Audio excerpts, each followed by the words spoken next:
Hello dear students, as usual I am Navneel God from Tagore School Parvatsar and we are studying our EVS book of class 5th in this video।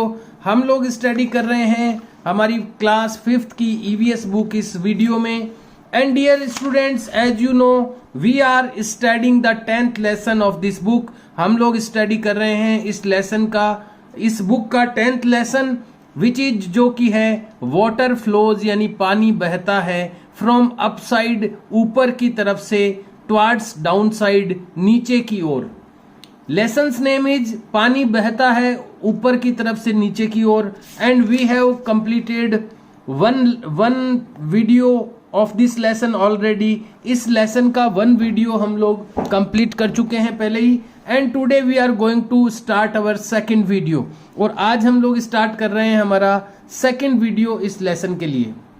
Dear students, beginning the second video there are some questions in beginning of this video. इस video के शुरुआत में ही यहाँ पर कुछ questions आ गए हैं। We have to do these questions. इन क्वेश्चंस को हमें करना होगा। सबसे पहले जहां तक भी आपने पहले अपना रिटर्न वर्क किया है, you have to leave 1 blank line after that. उसके बाद आपको एक ब्लैंक लाइन लीव करनी है और उसके बाद में ये क्वेश्चंस जो कैप्शन लिख करके हम लोग हमेशा की तरह करते हैं वैसे ही आपको करने हैं। Find out and write down. Find out means पता करें, एंड राइट डाउन यानी लिखें। पता करें और लिखें। Question number 1, see the pictures. Pictures को देखें यानी चित्रों को देखें। एंड राइट और लिखें दैट यानी कि how is water reaching the fields, कि खेतों में पानी कैसे पहुंच रहा है। हाउ यानी कैसे, इज मीन्स है, वाटर मीन्स पानी, रीचिंग मीन्स पहुंच रहा है, द फील्ड्स यानी खेतों में। इन चित्रों को देखना है। ऊपर जो चित्र हम पहले ही देख चुके हैं, इन चित्रों को देखना है और बताना है कि पानी खेतों में कैसे पहुंच रहा है। तो इस क्वेश्चन का आंसर आप क्वेश्चन से ही स्टार्ट करेंगे। यहाँ से आपको स्टार्ट करना है, यहाँ से स्टार्ट करना है। वाटर और इज को आप यहाँ पर ले लें, यहाँ तक आपको नहीं लिखना है। Water is reaching, water is reaching. Water के बाद में ये इज यहाँ पर आ जाएगा, हेल्पिंग वर्ब है इसलिए सेकंड नंबर पर ये आ जाएगा। Water is reaching the fields, पानी पहुंच रहा है खेतों में, बाई यानी द्वारा। अब कैसे पहुंच रहा है? बाई स्प्रिंकलर इरिगेशन सिस्टम, फव्वारे का सिंचाई का सिस्टम के द्वारा। बाई के बाद लिखना है स्प्रिंकलर इरिगेशन सिस्टम यानी फव्वारा सिंचाई पद्धति के द्वारा।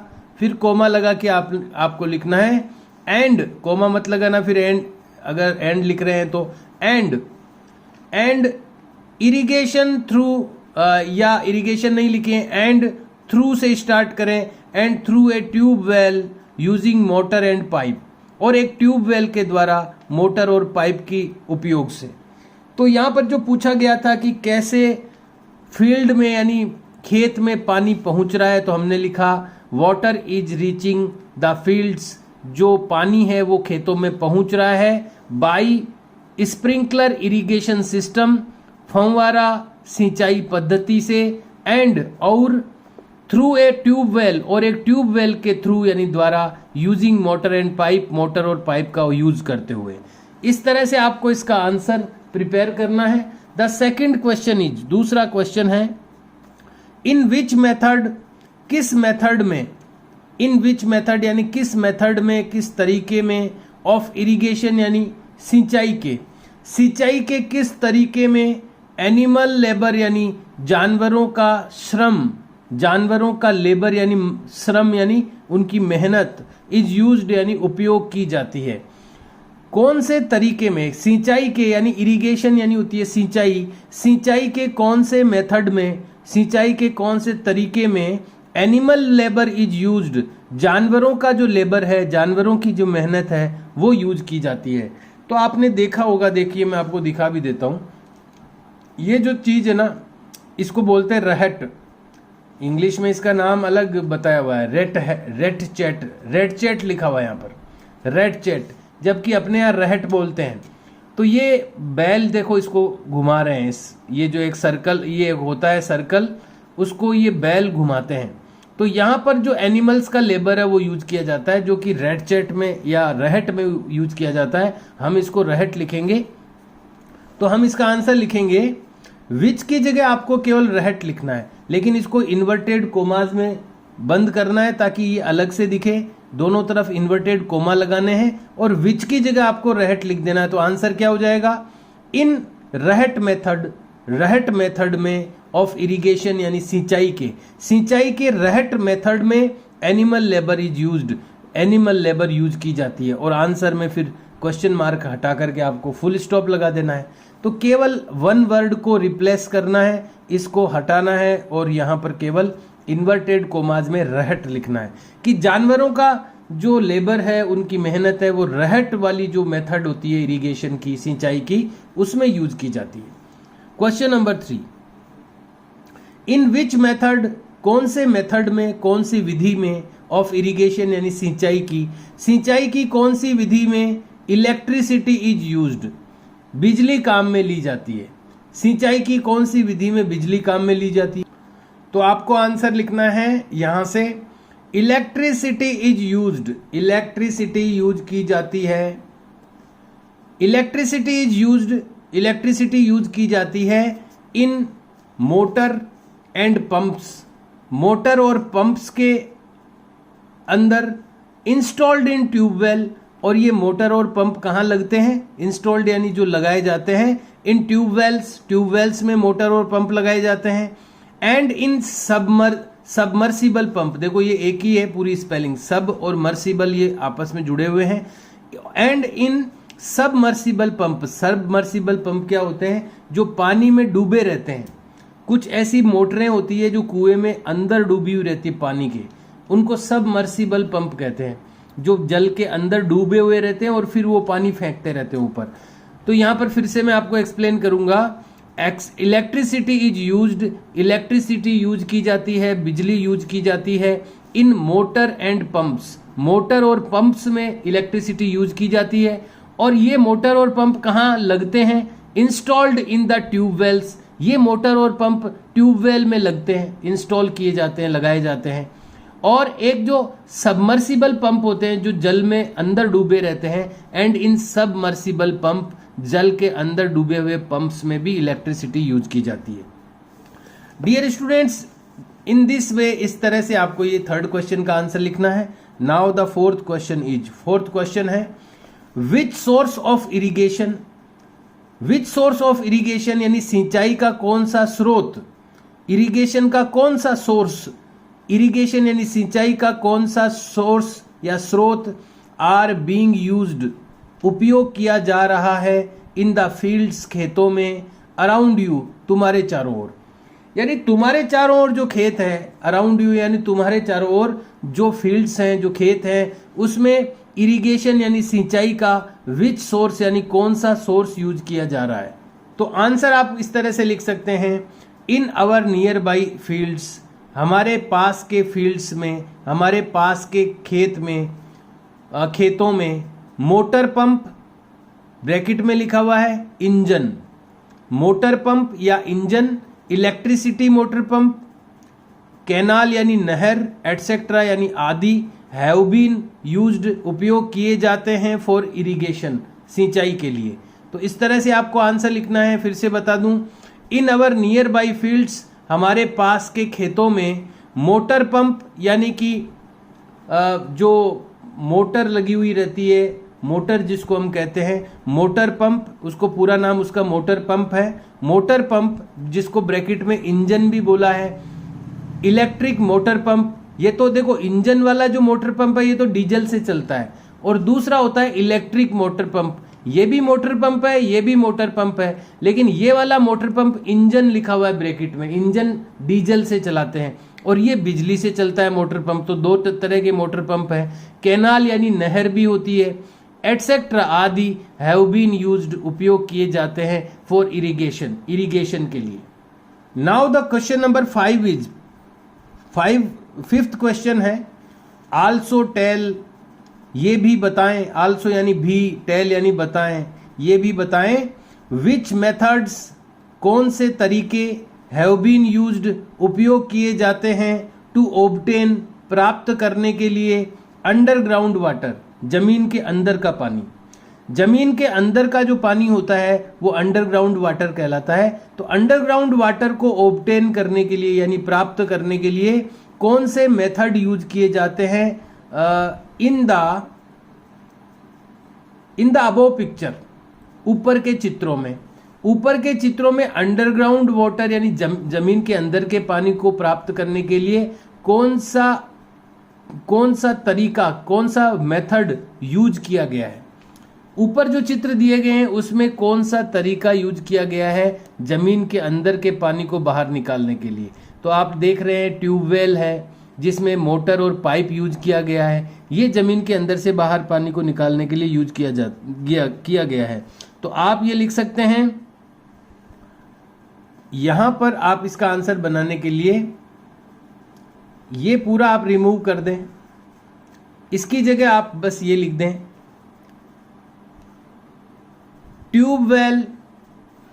Tubewell using motor and pipe. Tubewell using motor and pipe यानी ट्यूबवेल मोटर और पाइप का यूज करते हुए ट्यूबवेल। मेथड यहां एस हटा दीजिए, जमीन में से निकालने का तो यही यहां पर दिख रहा है एक ट्यूबवेल वाला, और यहां पर यहां पर इंजन वाला एंड इंजन। तो एक तो आप लिख दें tubewell using motor and pipe and engine, ENGIN and engine.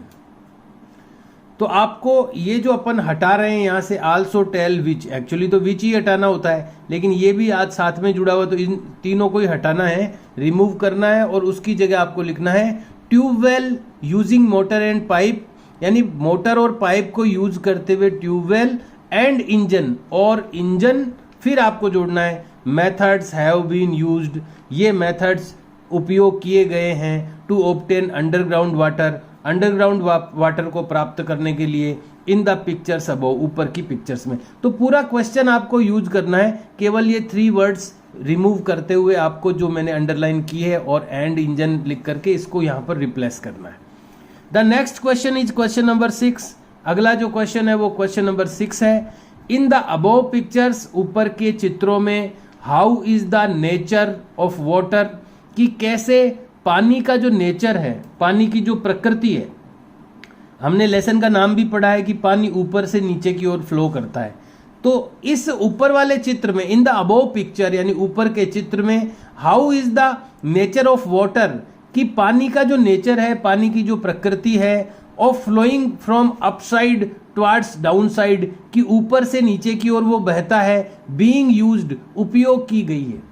पानी की ये जो नेचर है, वाटर की जो ये नेचर है, उसकी प्रकृति है कि वो अपसाइड से डाउन साइड की ओर, अपवर्ड से डाउनवर्ड्स की ओर जाता है, ऊपर से नीचे की ओर जाता है। ऊपर के चित्रों में उसको कैसे यूज किया गया है, तो आप इसका आंसर लिख सकते हैं इस तरह से कि कैसे इस चित्र में इस पानी के गुण को यूज किया गया है कि पानी ऊपर से नीचे की ओर बहता है। इस चीज को इन चित्रों में कैसे यूज किया गया है, तो यहां पर क्या किया गया है, ट्यूबवेल इज इंस्टॉल्ड, ट्यूबवेल लगाया जाता है एट द हाईएस्ट प्लेस, सबसे ऊंची जगह पर, इन द फील्ड यानी खेत में। खेत में जो सबसे ऊंची जगह होती है वहां पर ट्यूबवेल को इंस्टॉल किया जाता है, लगाया जाता है, सो दैट, ताकि द वाटर फ्लोज, ताकि पानी बहता है, फ्रॉम अपवर्ड्स टू डाउनवर्ड्स, ऊपर से नीचे की ओर, डायरेक्शन यानी दिशा में, एंड रीचेज, और पहुंचता है, इन द एंटायर फील्ड, पूरे खेत में। ये जो ट्यूबवेल लगाया जाता है खेत में, ये सबसे ऊंची जगह पे लगाया जाता है ताकि वहां से पानी जब चलता है तो वो लास्ट में पूरे खेत तक पहुंच जाता है। तो इस तरह से इस पानी के गुण का यहां खेत में यूज किया जाता है।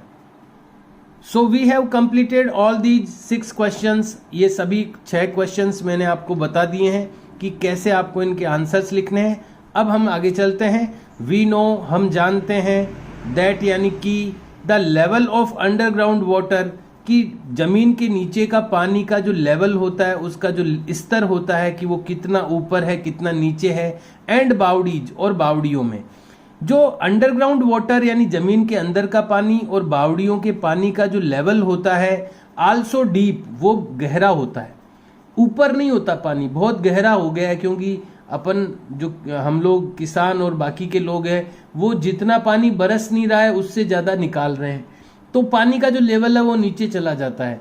तो बावड़ियों में भी, बावड़ीज में भी और अंडरग्राउंड वाटर जो कुएं वगैरह है उनमें भी वाटर का जो लेवल है वो डीप हो गया है यानी गहरा हो गया है।